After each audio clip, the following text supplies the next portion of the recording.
నమస్తే victory media news కి స్వాగతం. నేను శ్రీలత. బులెటిన్ల ముందుగా హెడ్లైన్స్ చూద్దాం.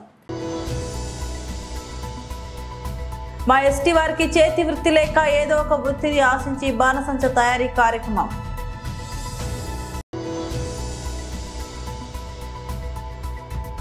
అసోసియేషన్ ఆధ్వర్యంలో లారీ సప్లయర్స్ అండ్ ఓనర్ సమస్యలపై ధర్నా. అనకాపల్లి జిల్లా సబ్బవరం మండలం మొగిలిపురం గ్రామంలో నేటి 30 సంవత్సరాల నుంచి చిన్న బాణసత్య కుటీరాన్ని ఊరికి దూరంగా నిర్మించుకొని పని చేసుకుంటున్నాము. ఏ ప్రమాదం లేకున్నా నేటి వరకు సాగిస్తున్న ప్రభుత్వ అధికారులు మా మీద అది లేదు ఇది లేదని అనే నెపంతో మమ్మల్ని బాధ పెట్టడం ఎంతవరకు సమంజసం? నా పరిశ్రమలో ఏ సేఫ్టీ కావాలో అని సేఫీలు లక్షలు ఖర్చు పెట్టి నేను చేశాను. కానీ ఏ సేఫ్ లేని వారికి ప్రభుత్వం వారు పర్మిషన్ ఇచ్చారు. ఇది ఎంతవరకు సమంజసం ఆలోచించండి. అనకాపల్లి జిల్లా సబ్బవరం మండలం ముగులపురంలో ఊరికి దూరంగా అయ్యప్ప ఫైర్ వర్క్స్ అనే చిన్న పరిశ్రమ ఏర్పాటు చేసి చుట్టుపక్కల వాళ్ళకి ఎవరు చనిపోయినా వారికి ఊరేగింపు పైన ఎవరికి ఏ కార్యక్రమమైనా మేము సరి అయిన రీతిలో మందుగుండు సామాగ్రిని అందించడం మేము చేసిన తప్ప ఈ పరిశ్రమ మీద 2 కుటుంబాలు బ్రతుకుతున్నాయి. మీరే దాసరి అంకుల్, దాసరి పెంటయ్య, దాసరి సూరమ్మ. ఈ కుటుంబం గత 35 సంవత్సరాల బట్టి ఈ వృత్తిని నమ్ముకొని జీవనం సాగిస్తూ ఉన్నారు. ఇదే కాకుండా ఎప్పుడు ఏ ప్రమాదం జరుగుతుందో చెప్పలేమని ఒక కోనేరు పక్కన ఈ పరిశ్రమ ఏర్పాటు చేశారంటే వీరిది ఎంత గొప్ప మనసు అర్థం చేసుకోవాలి. ఎప్పుడు కూడా నీళ్లలో ఏ ప్రమాదం జరగకుండా చూస్తున్నా, ఇన్ని సేఫ్టీ జాగ్రత్తలు తీసుకున్నా ప్రభుత్వం వారు మమ్మల్ని కనికరించలేదు. దీపావళి టైంలో మేము కష్టపడితే పావులో అర్ధో మిగిలేది. ఇప్పుడే కష్టానికి మరి ప్రభుత్వం వారు మా మీద చిన్న చూపు చూసి ఈ పరిశ్రమను పని చేయకుండా చేసి కూలీ వాళ్ళు కూడా బాధ పెట్టడం ఎంతవరకు సమంజసం? మరి ఎలాగా మాకు రూపాయి వచ్చే టైంలో రాకుండా చేస్తే ప్రభుత్వం వారికి న్యాయమా? ఇది అయ్యా, ప్రభుత్వం వారు మా మీద దయచేసి మాకు పర్మిషన్ ఇప్పించి అన్ని విధాలా మాకు సహాయం చేస్తారని మేము పూర్తిగా మిమ్మల్ని నమ్ముతున్నాం. అయ్యా, మేము ఈ విషయమై కోర్టుకు కూడా వెళ్ళాము. మాలో ఏదో తప్పు ఉంటే కోర్టుకు వెళ్తాం కదా, వెళ్ళాము. కాబట్టి ప్రభుత్వ అధికారులు మా కొండ కులస్తుల మీద దయ తలిచి మంచి చేస్తారని ఆశిస్తున్నాము. ఈ విషయమై ఫైర్ ఆఫీస్ వారిని వివరణ కోరుదామని వెళ్ళగా ఫైర్ ఆఫీసర్ వారు అందుబాటులో లేరు. పని చేయడానికి లేదు. ఈ బాణసంచ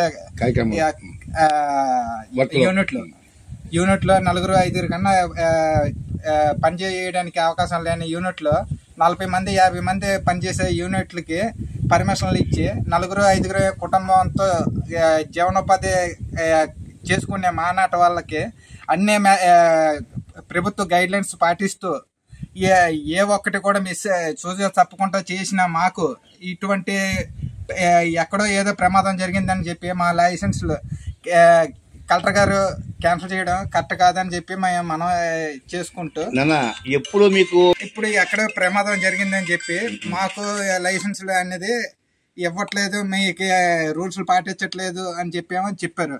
అయినా 4 మ్యాన్ లేరు అని చెప్పి ఒక విధానం అయితే 4 మ్యాన్ కూడా మేము ఏర్పాటు చేసుకున్నాం.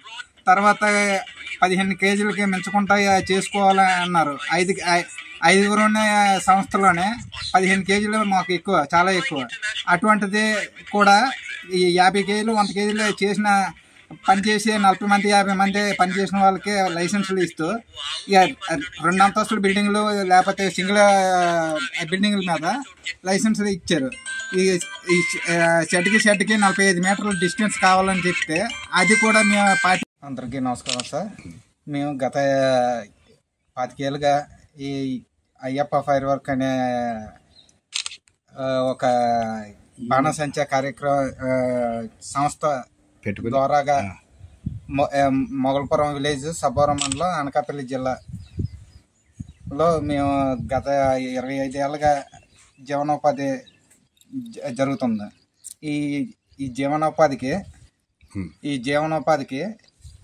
సహకరించిన ఆఫీసర్లు గత 5 సంవత్సరాలుగా మమ్మల్ని కోర్టుల ద్వారాగా మాకు ఆర్డర్ల మీద లైసెన్స్ ఇవ్వకుండా ఇబ్బంది పెడితే కోర్టు ద్వారా లైసెన్స్లు అవినేమో మేము తయారు చేసుకోవడానికి పర్మిషన్ తెచ్చుకొని జీవనోపాధి సాగిస్తుండగా ఈ గత ఒక సంవత్సరం నుంచి మరి అందరు ఆఫీసర్లు కూడా సేఫ్టీ మెజర్మెంట్స్ పాటిస్తే లైసెన్స్ ఇస్తామని చెప్పి ఆ గైడ్ లైన్స్ పాటించకుండా ఈ ఉన్న వాళ్ళకి లైసెన్సులు ఇచ్చి అన్ని రూల్స్లు పాటిస్తూ మేము జీవనోపాధి చేసుకునే. మీ పేరు? సార్ నమస్తే సార్, మాది మొగలపురం గ్రామం. ఫైర్ వర్క్ బాణసంచ తయారు చేసి గత 30 సంవత్సరాలు 25 సంవత్సరాల నుంచి దీని మీద జీవనోపాధి చేసుకుంటున్నాం సార్. మా తాతల నుంచి, మా తండ్రుల నుంచి, మా నుంచి దీని మీద జీవనోపాధి చేసుకుంటున్నాం సార్. ఏదైనా ఇప్పుడుకొచ్చి ఎప్పుడే కూడా ఇక్కడ ఫైర్ అవ్వడం కానీ ఏదైనా అగ్గిపుల్ల రంగినంత సమస్య కూడా లేదు సార్. ఇక్కడ ఎప్పుడు కూడా జాగ్రత్తలు తీసుకుంటున్నాం సార్. మీ కుటుంబ పరిశ్రమ మా కుటుంబం వరకే, మా 3-4 పని చేసుకున్నందుకే మేము చేసుకుంటున్నాం తప్ప మేము బయటికి ఎవరికి కూడా ఏది కూడా మామూలుగా బయట వాళ్ళు పెట్టి ఒక 40 మంది 30 మంది పెట్టి పని చేయించిన రోజు అనేది ఒక్క రోజు కూడా లేదు సార్ మాది. అవన్నీ మేము పెకాన్స్ అన్ని ఏం తీసుకోవట్లేదు అని చెప్పేసి మా మీద ఈ డిపార్ట్మెంట్ వాళ్ళందరూ వచ్చి మామూలుగా ఇది లేదు అది లేదు అని చెప్పంటే ఏది కావాలంటే అది పెడుతున్నాం సార్, అన్నీ ఉన్నాయి సార్ అని చెప్పినా ఏదేని కూడా రాత్రికి మామూలుగా ఇక్కడ షెడ్కి 45 మీటర్లు కొత్త రూల్ పెట్టి వచ్చింది అని చెప్పేసి మా 2007లో లైసెన్స్ వచ్చింది సార్. అది 3 సెంట్లో లైసెన్స్ ఇచ్చారు సార్. ఇప్పుడు కొత్తగా రూల్ వచ్చింది సార్, మళ్ళీ పెట్టమని అన్ని చెప్పారు. అన్ని కూడా మళ్ళీ దానికి అనుకూలంగా అన్ని పెట్టాం సార్. పెట్టినా మాకు దీన్ని రిజెక్ట్ చేసి మామూలుగా కోర్టు వారికి మామూలుగా తర్వాత కలెక్టర్ గారికి వీళ్ళు రాసి పెట్టిస్తారు సార్ మాకు. ఇప్పుడు దీన్ని దీపావళి సంవత్సరానికి ఒకసారి దీపావళి వస్తుంది సార్. దాని మీద జీవనోపాధి చేసుకుని దాని మీద మేము బతకాలి సార్. ఇప్పుడు బతకనందుకు కూడా ఆధారం లేకుండా పెట్టుబడులు పెట్టుకొని మేము బాధపడి మా తల్లి మా మొత్తం పిల్లలు అందరూ కలిపి ఇప్పుడు రోడ్డు పాలు అయిపోయాం సార్. మాకు ఏదైనా మాకు ఆధారం చూపించి దాన్ని గురించి ఏటనేది మాకు మీరు అందరూ నిర్ణయం తీసుకొని మాకు ఏదైనా న్యాయం చేస్తారని చెప్పి మేము కోరుకుంటున్నాం సార్. మాకు ఏదైనా ఏ సమస్య వచ్చినా ఏదైనా మామూలు ఎంఆర్ఓ గారు, తర్వాత తహసీల్దార్ గారు, తర్వాత కలెక్టర్ గారు, ఫైర్ డిపార్ట్మెంట్ వారు అందరూ సహకరించి మా లైసెన్స్ని మళ్ళీ ఎలాగున్న లైసెన్స్ని మొత్తం రెన్యువల్ చేసి మాకు ఇవ్వాల్సిందిగా మేము కోరుకుంటూ మీ సెలవు. విశాఖ ట్రాన్స్పోర్ట్ సప్లయర్స్ ఏలియేషన్స్ వెల్ఫేర్ అసోసియేషన్ ఆధ్వర్యంలో లారీ సప్లయర్స్ అండ్ ఓనర్ సమస్యలపై ధర్నా చేపట్టారు. తమ డిమాండ్లకు పరిష్కారం లేకపోవడంతో ఆందోళనకు దిగారు. ఈ మేరకు గంగవరం పోర్టు సమీపంలో వీరంతా నినాదాలు చేశారు. జేఏసీ చైర్మన్ వెంకటేశ్వరరావు మాట్లాడుతూ డిమాండ్లకు పరిష్కారం లేనందువల్ల బంద్కు పిలుపునివ్వడం జరిగిందన్నారు. బల్క్ మెటీరియల్స్ పై 1% అమలు చేయాలని, లోడింగ్ మరియు అన్లోడింగ్ ఛార్జీలు పూర్తిగా ఎత్తివేయాలని, రిసీవ్డ్ ఛార్జెస్ కూడా పూర్తిగా ఎత్తివేయాలన్నదే తమ యొక్క ప్రధాన డిమాండ్లను తెలిపారు. ఈ రంగంలో కేవలం విశాఖ జిల్లాలోని 500 వరకు ట్రాన్స్పోర్ట్లు ఉన్నాయని, దీని మీద ఆధారపడి సుమారు 5,000 మంది కార్మికులు ఉన్నారని తెలిపారు. గత 2 ఏళ్లుగా తమ సమస్యలను అందరికీ తెలియజేయడం జరిగిందని అన్నారు. డిమాండ్లు పరిష్కరించకపోతే నిరవధికంగా బంద్ చేపడతామని హెచ్చరించారు. ఈ కార్యక్రమంలో ఉత్తరాంధ్ర గౌరవ అధ్యక్షులు Doraireddy, vice chairman Lucky Bhaskar, Bhargav, కార్యదర్శి ప్రకాష్, వెంకటేశ్వరరావు తదితరులు పాల్గొన్నారు. ఈ రోజు మా పోరాటం ఏంటంటే 1% మీద పోరాటం, లూజ్ మెటీరియల్ 1% మీద పోరాటం అండి. తర్వాత లోడింగ్ అన్లోడింగ్ మీద పోరాటం అండి. దానికోసం గత 4 రోజుల ముందు మా జేఏసీ తరఫున గూడ్స్ ట్రాన్స్పోర్ట్ అసోసియేషన్కి లెటర్ కూడా పంపించడం జరిగింది, మెయిల్ ద్వారా కూడా పంపించడం జరిగింది. అంటే వాళ్ళు తర్వాత మా రీసెంట్గా 1 వీక్ బ్యాక్ ప్రెస్ మీట్ పెట్టి కూడా తెలియజేయడం జరిగింది. వాళ్ళు ఎటువంటి రెస్పాన్స్ లేకపోవడం వల్ల వాళ్ళకి నిరసన కార్యక్రమంగా తెలియజేయడానికి ఈ రోజంది నిరసన కార్యక్రమం స్టార్ట్ చేస్తామండి. అటు నుంచి ఏదో ఒక రెస్పాండ్ వస్తే దానికి తగ్గట్టు మేము విరమించుకుంటామండి, లేదంటే మా ఇదంతా కంటిన్యూగా సాగుద్దండి. ఉంటాం. నమస్కారం అండి. Visakha district lorry suppliers alliance welfare association గౌరవ అధ్యక్షులుగా, చైర్మన్గా, VDLS ప్రెసిడెంట్గా మా అధ్యక్షులు వెంకటేశ్వరరావు గారు సమస్యలన్నీ చెప్పారు. మాకు కావాల్సింది లారీ ఓనర్లు భవిష్యత్తు, మా భవిష్యత్తు ముడిపడి ఉంది. ఇందులో ఏంటంటే పూర్తిగా విశదీకరించి చెప్పవలసిన విషయం ఏంటంటే, ఇక్కడి నుంచి మోచర్ వాల్యూ అంటే తడుపుతో బొగ్గు లోడ్ చేస్తే దానికి 1% మార్జిన్ ఇవ్వాలి. దానికి ఇక్కడ నుంచి 1000 కిలోమీటర్లు వెళ్ళేటప్పటికి ఒక 500 కేజీలు షార్టేజ్ వస్తుంది ఈ వాటర్ లెవెల్లో చేయడం వల్ల. దీనికి తీవ్రంగా నష్టపోతే లారీ ఓనర్ నష్టపోతున్నారు. దీనికి ప్రత్యామ్నాయంగా ఇంపోర్టర్స్ కంపల్సరీగా 1% మార్జిన్స్ ఇస్తున్నారు దీనికి.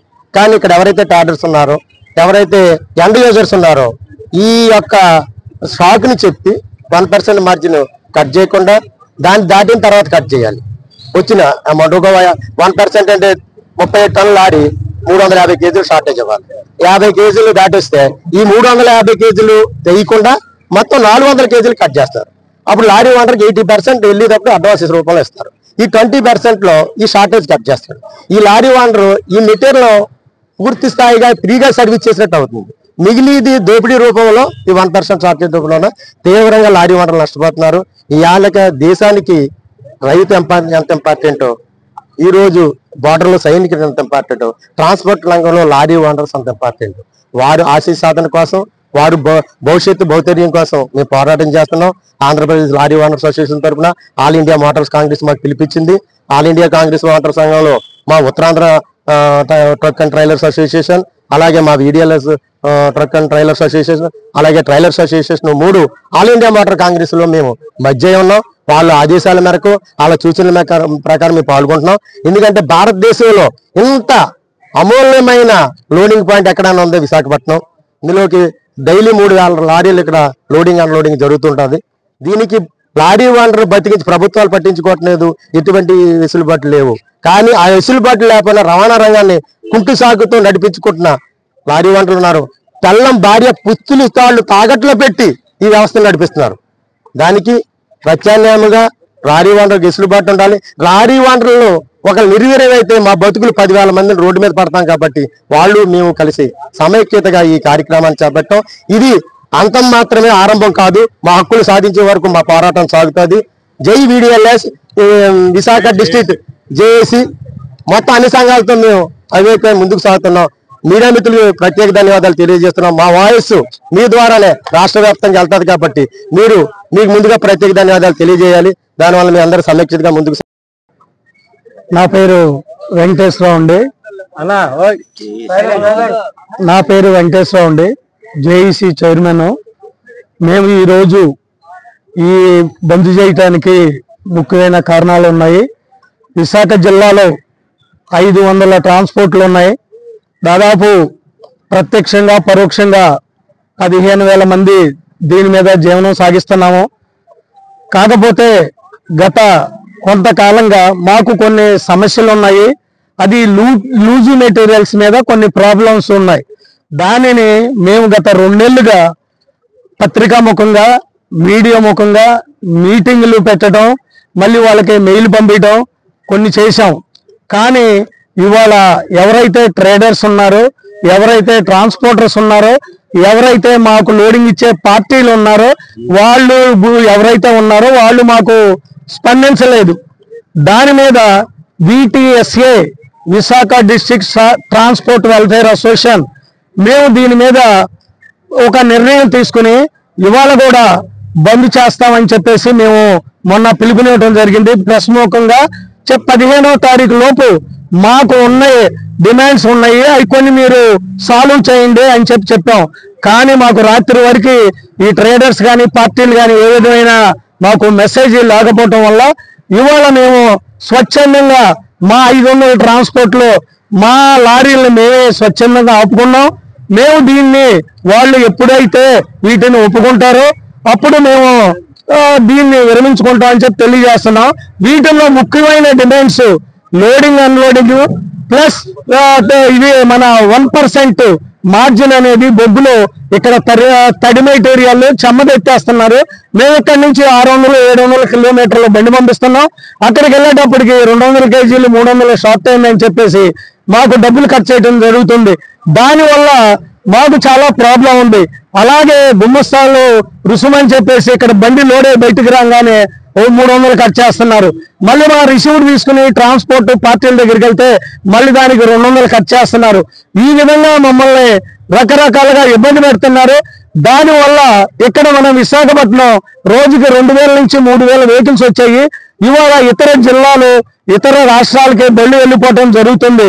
దాని మీద మేము ఆల్రెడీ ఓనర్స్ అసోసియేషన్లకి ఇంటిమేషన్ చేసి పెద్దలకి తెలియజేసి మేము ఈ విశాఖ జిల్లాలో డిస్ట్రిక్ట్ వైడ్ గా అన్ని సంఘాలు కలిసి ఒక తాటి మీదకి వచ్చి మేము దీన్ని మనం సాధించుకోవాలనే ఉద్దేశంతో మనం ముందుకొచ్చాము. దీని మీద వాళ్ళు ఏ విధమైన నిర్ణయం తెలియజేస్తారో మేము చూస్తాము. ఇప్పుడు అలాగే ఇక్కడ జరిగినాక తర్వాత ఆటో నగర్, వైజాగ్ పోర్టు కూడా, సీ పోర్టు కూడా వెళ్ళటం జరుగుతుంది. దీని మీద వాళ్ళు స్పందిస్తారా లేదో చూస్తాం, లేకపోతే ఈ స్ట్రైక్ ఇలాగే కంటిన్యూ చేస్తాం. బులెటిన్ ముగించే ముందు మరోసారి హెడ్లైన్స్ చూద్దాం. మా ఎస్టీ వారికి చేతి వృత్తి లేక ఏదో ఒక వృత్తిని ఆశించి బాణసంచ తయారీ కార్యక్రమం.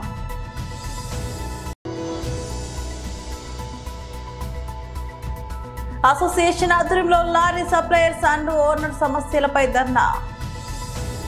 ఇవి బులెటిన్ అప్డేట్స్. మరో బులెటిన్ మళ్ళీ కలుద్దాం. అంతవరకు సెలవు. నమస్తే.